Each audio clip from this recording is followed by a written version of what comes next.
കർത്താവ് നിങ്ങളോട് കൂടെ. അങ്ങേ ആത്മാവോടും കൂടെ. യോഹന്നാന്റെ വിശുദ്ധ സുവിശേഷത്തിനുള്ള വായന. കർത്താവേ, അങ്ങേക്ക് മഹത്വം.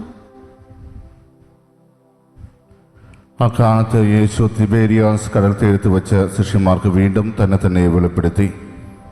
അവൻ വെളിപ്പെടുത്തിയത് ഇപ്രകാരമാണ്: ശിമയോൻ പത്രോസ്, ദിദിമോസ് എന്ന് വിളിക്കപ്പെടുന്ന തോമസ്, ഗലീലിലെ കാനായിൽ നിന്നുള്ള നഥാനിയേൽ, സെബദിയുടെ പുത്രന്മാർ എന്നിവരും വേറെ 2 ശിഷ്യന്മാരും ഒരുമിച്ചിരിക്കുകയായിരുന്നു. ശിമയോൻ പത്രോസ് പറഞ്ഞു, ഞാൻ മീൻ പിടിക്കാൻ പോകുകയാണ്. അവർ പറഞ്ഞു, ഞങ്ങളും നിന്നോട് കൂടെ വരുന്നു. അവർ പോയി വള്ളത്തിൽ കയറി. എന്നാൽ ആ രാത്രിയിൽ അവർക്ക് ഒന്നും കിട്ടിയില്ല.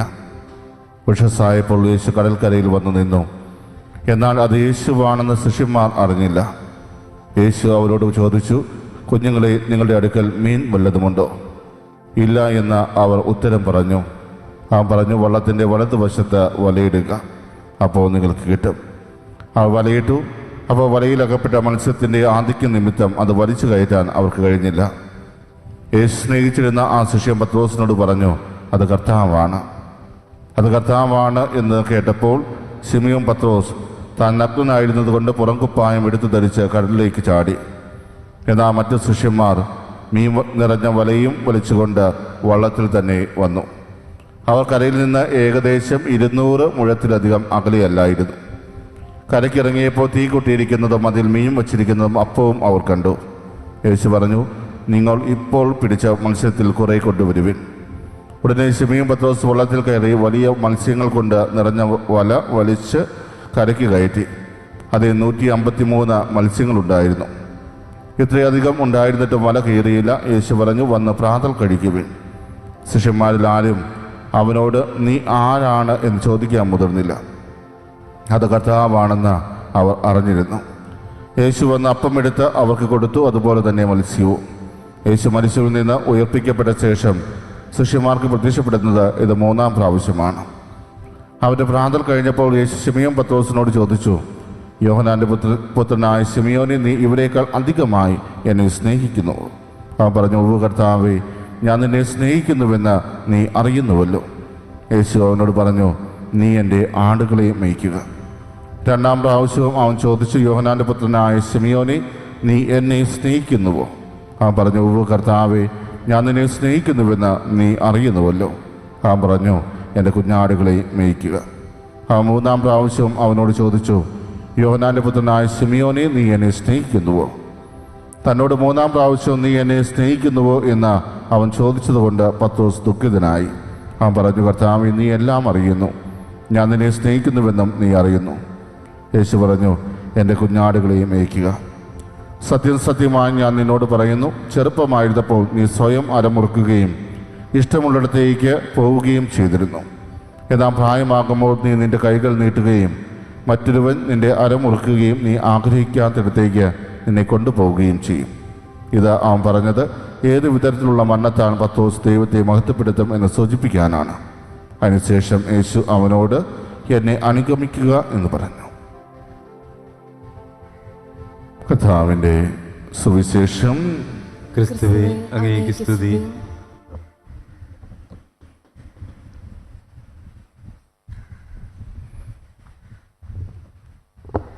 വിശാലത്തിനും സ്നേഹമുള്ളവരെ,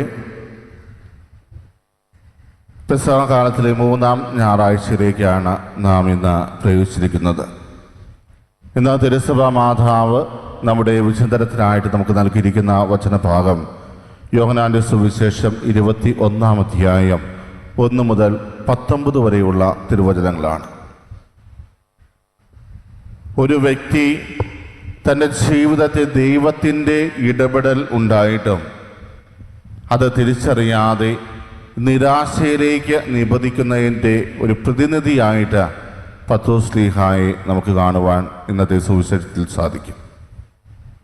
എന്തുകൊണ്ടാണ് ദൈവത്തിൻ്റെ ഇടപെടൽ നമ്മുടെ ജീവിതത്തിൽ ഉണ്ടായിട്ടും നമ്മൾ പലപ്പോഴും നിരാശയിലേക്ക് നിബന്ധിക്കുക? ഇവിടെ സുവിശേഷത്തിൽ തന്നെ വളരെ വ്യക്തമായി പറയുന്നുണ്ട്, തൻ്റെ മരണത്തിന് ശേഷം ഇത് 3-ാം തവണയാണ് യേശു തന്നെ ഇവരുടെ മുമ്പിൽ വെളിപ്പെടുത്തുന്നത്. 3 തവണ യേശു തന്നെ തൻ്റെ ശിഷ്യന്മാർക്ക് വെളിപ്പെടുത്തി കൊടുത്തിട്ടും അത് തിരിച്ചറിയുവാനോ യേശുവിൽ പൂർണ്ണമായി വിശ്വാസം അർപ്പിക്കുവാനോ അവർക്ക് സാധിച്ചിട്ടില്ല എന്നതാണ് ഇന്നത്തെ സുവിശേഷത്തിൽ നിന്ന് നമുക്ക് മനസ്സിലാക്കുവാൻ സാധിക്കുക. ഇന്നത്തെ സുവിശേഷത്തിന്റെ തുടക്കത്തിൽ തിബേരിയസ് കടൽ തീരത്ത് വെച്ച ശിഷ്യന്മാർക്ക് വീണ്ടും തന്നെ വെളിപ്പെടുത്തുന്നത്, അത് 3-ാം തവണ തന്നെ വെളിപ്പെടുത്തുന്നത് എപ്രകാരമാണ് എന്നാണ് പറഞ്ഞു വയ്ക്കുക. അവിടെ നമ്മൾ ശ്രദ്ധിക്കേണ്ട ഒരു കാര്യം, 2 തവണ യേശു ശിഷ്യന്മാർക്ക് പ്രത്യക്ഷപ്പെട്ടു. 2 തവണയും യേശു ശിഷ്യന്മാരുടെ ഇടയിൽ അവരോടൊപ്പം ഉണ്ടായിരുന്നു, അവർക്ക് വേണ്ട ധൈര്യം പകർന്നു. പക്ഷേ അതിൽ പൂർണ്ണമായി വിശ്വാസം അർപ്പിക്കുവാൻ അവർക്ക് സാധിച്ചില്ല. ഇവിടെ യേശുവിൻ്റെ ഇടപെടൽ തിരിച്ചറിഞ്ഞിട്ടും അത് പൂർണ്ണമായും തങ്ങളുടെ വിശ്വാസത്തിലേക്ക് കടന്നു വരാൻ സാധിക്കാത്തത് കൊണ്ട് ഇവിടെ പത്രോസ് പറയുകയാണ്, ഞാൻ മീൻ പിടിക്കുവാൻ പോവുകയാണ്. ഇവിടെ പത്രോസ് മീൻ പിടിക്കാൻ പോകുന്നു എന്ന് പറയുമ്പോൾ തൻ്റെ പഴയ ജീവിതത്തിലേക്ക് ഞാൻ തിരികെ പോവുകയാണ് എന്നാണ് പ്രഖ്യാപിക്കുക. നമുക്കറിയാം പത്രോസ് ശ്ലീഹായെ എപ്രകാരമാണ് യേശു തിരഞ്ഞെടുത്തത്. തിബേരിയസ് കടൽ തീരത്ത് വെച്ച് പഠിപ്പിക്കുന്ന ആ ഒരു സമയത്താണ് പത്രോസ് ശ്ലീഹായെയും അതുപോലെ തന്നെ സെബദീ പുത്രന്മാരെയും എല്ലാം യേശു തിരഞ്ഞെടുക്കുന്നത്. അവിടെ യേശുവിൻ്റെ പ്രബോധനങ്ങൾ കേട്ടപ്പോൾ അതിൽ ആകൃഷ്ടനായ പത്രോസ് ശ്ലീഹ യേശുവിനെ തന്നെ ഉറ്റുനോക്കിക്കൊണ്ടിരുന്നു. അത് കഴിഞ്ഞ് യേശു അവരോട് വള്ളം കുറച്ചുകൂടി അകലേക്ക് മാറ്റിയിടുവാൻ പറയുന്നു. അത് കഴിഞ്ഞ് അവരോട് വലതുവശത്തേക്ക് ആഴത്തിലേക്ക് വലയിറക്കുവാൻ ആവശ്യപ്പെടുന്നു.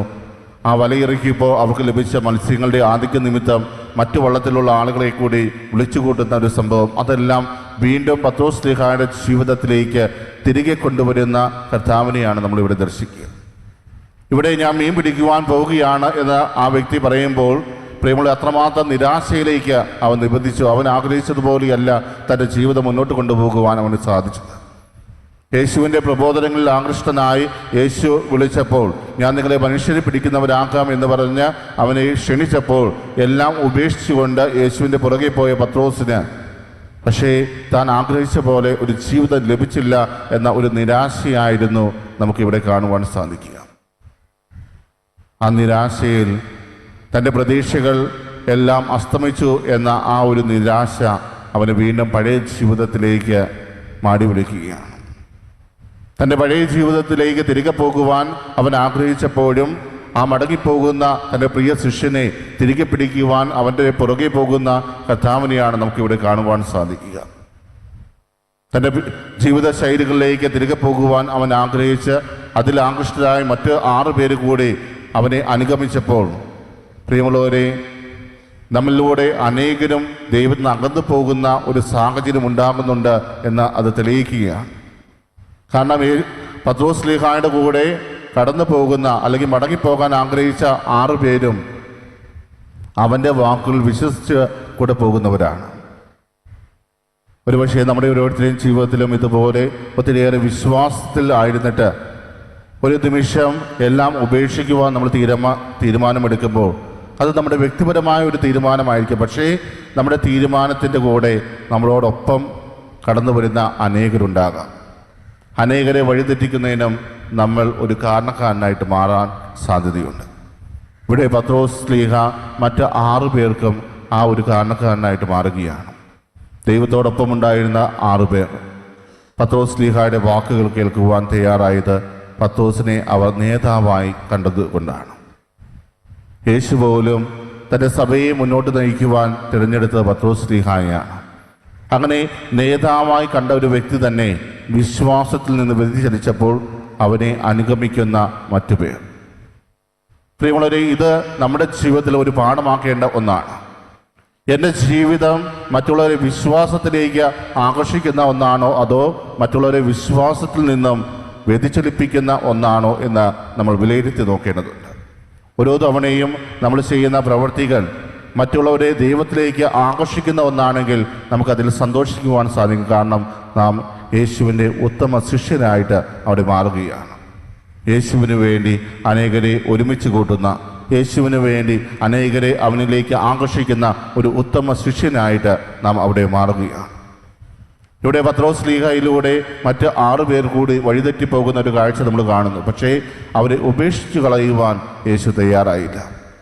അവരുടെ ഇടയിലേക്ക് അവരെ സ്നേഹിക്കുന്ന ആ കർത്താവ് ഇറങ്ങിച്ചെല്ലുകയാണ്. ആ കടൽക്കരയിൽ വെച്ച് അവരോട് വിളിച്ചു ചോദിക്കും, നിങ്ങളുടെ കുഞ്ഞുങ്ങളെ എന്ന് വിളിക്കുമ്പോൾ പ്രിയമുള്ളവരെ, എത്ര സ്നേഹത്തോടെയാണ് യേശു അവരെ വിളിക്കുന്നത്, എത്ര സ്നേഹത്തോടെയാണ് യേശു അവരെ നോക്കിക്കാണുന്നത്. നിങ്ങളുടെ പക്കൽ എന്തെങ്കിലും മത്സ്യമുണ്ടോ എന്ന് ചോദിക്കുമ്പോൾ ഇല്ല എന്നായിരുന്നു അവരുടെ ആ മറുപടി. തങ്ങളുടെ പഴയ ജീവിതാവസ്ഥയിലേക്ക് അവർ ഇറങ്ങിത്തിരിച്ചപ്പോൾ എങ്ങനെയാണോ യേശു അവരെ കണ്ടുമുട്ടിയത്, ആ ഒരു സാഹചര്യത്തിലേക്ക് തന്നെയാണ് അവർ വീണുപോയത്. അന്നും ഇതുപോലെ രാത്രി മുഴുവൻ അധ്വാനിച്ചിട്ടും യാതൊരു മത്സ്യവും കിട്ടാതെ വിഷമിച്ച് വല നന്നാക്കിക്കൊണ്ടിരിക്കുന്ന വേളയിലാണ് യേശു അവരെ സമീപിച്ച് നിങ്ങൾ ആഴങ്ങളിലേക്ക് വലയിറക്കുക എന്നാവശ്യപ്പെട്ടത്. അന്ന് യാതൊരു വിധത്തിലുള്ള മറുപടിയും പറയാതെ, എതിർവാക്കുകളൊന്നും ഉച്ചരിക്കാതെ യേശുവിൻ്റെ വാക്കനുസരിച്ചപ്പോൾ അവരുടെ ജീവിതത്തിൽ ഇതുവരെ കാണാത്ത വലിയ അത്ഭുതം ദർശിക്കുവാൻ അവർക്ക് സാധിച്ചു. ഇവിടെയും യേശു അത് തന്നെയാണ് ആവർത്തിക്കുക. ഞങ്ങൾ ഈ രാത്രി മുഴുവൻ അധ്വാനിച്ചിട്ട് ഒന്നും കിട്ടിയില്ല എന്ന് പറയുമ്പോൾ യേശു അവരോട് പറയുന്നുണ്ട്, നിങ്ങൾ വലതുവശത്തേക്ക് വലയിറക്കുക. അവിടെ സംഭവിച്ച ആ അത്ഭുതം കണ്ടപ്പോൾ ഇതുവരെ രാത്രി മുഴുവൻ അധ്വാനിച്ചിട്ടും ഒന്നും ലഭിക്കാതിരുന്ന ശിഷ്യന്മാർക്ക് യേശുവിൻ്റെ വാക്ക് കേൾക്കുവാൻ വീണ്ടും അവർ തയ്യാറായപ്പോൾ അതുവരെ സംഭവിക്കാത്ത വലിയൊരു അത്ഭുതം അവരുടെ ജീവിതത്തിലേക്ക് കടന്നു വരുന്നു. അത് കണ്ടപ്പോൾ തന്നെ അതിലുണ്ടായിരുന്ന മറ്റു ശിഷ്യന്മാർക്ക് ആ നിൽക്കുന്നത് കർത്താവാണ് എന്ന് തിരിച്ചറിയുവാൻ സാധിച്ചു. ഇവിടെ പറയുന്നുണ്ട്, യേശു ഏറെ സ്നേഹിച്ചിരുന്ന ആ ശിഷ്യൻ പത്രോസിനോട് പറഞ്ഞു, അത് കർത്താവാണ്. പ്രിയമുള്ളവരെ, ആ ഒരു വാക്ക് കേട്ടപ്പോൾ താൻ ചെയ്ത തെറ്റുകളെക്കുറിച്ച് ബോധവാനായ പത്രോസ് യേശുവിൻ്റെ അടുക്കിലേക്ക് എടുത്തു ചാടുകയാണ്. ഒരു തിരികെ പോക്ക്, യേശുവിലേക്ക് വീണ്ടും തിരികെ പോകുവാൻ വെമ്പുന്ന ഒരു ഹൃദയം. ഒന്ന് ആലോചിച്ച് നോക്കുക, യേശു ഏറെ സ്നേഹിച്ചിരുന്ന ആ ശിഷ്യൻ ആ നിൽക്കുന്നത് കർത്താവാണെന്ന് പറഞ്ഞപ്പോൾ പത്രോസിൻ്റെ മനസ്സിലൂടെ കടന്നുപോയ ചിന്തകൾ എന്തൊക്കെയായിരിക്കാം?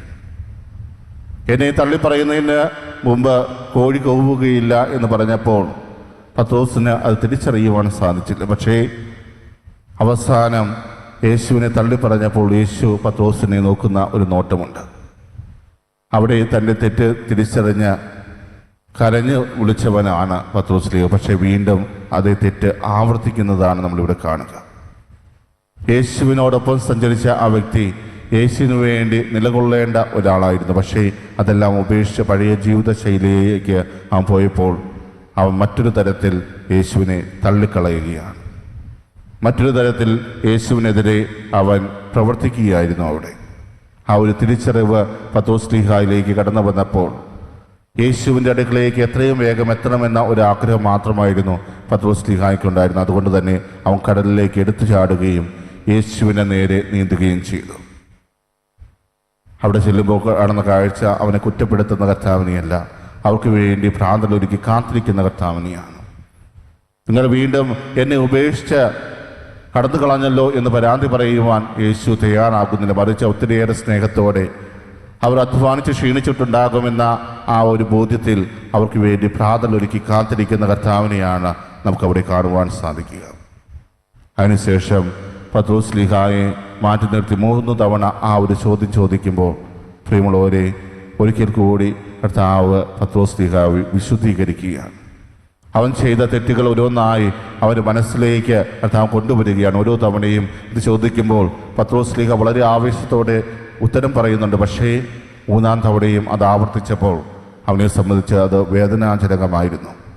കർത്താവ്, ഞാൻ നിന്നെ സ്നേഹിക്കുന്നു, നീ എല്ലാം അറിയുന്നു എന്നെല്ലാം അവൻ പറയുമ്പോഴും അവൻ്റെ കണ്ണുകൾ കണ്ണുനീർ വാർത്തിട്ടുണ്ടാകാം, അവൻ്റെ തൊണ്ട ഇടറിയിട്ടുണ്ടാകാം. കാരണം അവൻ്റെ തെറ്റ് ഓരോ തവണയും അവനെ വെളിപ്പെടുത്തി കിട്ടി. പ്രിയമുള്ളവരെ, നമ്മുടെ ജീവിതത്തിലും കർത്താവ് നൽകുന്ന അനുഗ്രഹങ്ങൾ തിരിച്ചറിയുക. ആ അനുഗ്രഹങ്ങൾ തിരിച്ചറിയാതെ നിരാശയിലേക്ക് നിബന്ധിക്കുന്നവരായിട്ട് നമ്മൾ മാറാതിരിക്കുക. നമ്മൾ നിരാശയിലേക്ക് വീഴുമ്പോഴും നമ്മളെ ഉപേക്ഷിക്കുന്നവനല്ല നമ്മുടെ കർത്താവ്, നമ്മളെ തേടി വരുന്നവനാണ്. നമ്മളെ വീണ്ടും സ്വന്തമാക്കുവാൻ വേണ്ടി അവൻ നമ്മുടെ ജീവിതത്തിലേക്ക് കടന്നു വരും. അവനെ സ്വീകരിക്കുവാനും അവൻ്റെ മുമ്പിൽ നമ്മുടെ തെറ്റുകൾ ഏറ്റുപറയുവാനും അവനെ അംഗീകരിച്ചുകൊണ്ട് അവൻ്റെ സ്വന്തമായി തീരുവാനും നമുക്ക് പരിശ്രമിക്കാം. ഇന്ന് ഈ തിരുബലിയിൽ അവർ കൃപയ്ക്ക് വേണ്ടി നമുക്ക് പ്രത്യേകം പ്രാർത്ഥിക്കാം. സർവശക്തനായ ദൈവം നമ്മെ ഓരോരുത്തരെയും സമൃദ്ധമായിട്ട് അനുഗ്രഹിക്കട്ടെ. ആമേൻ.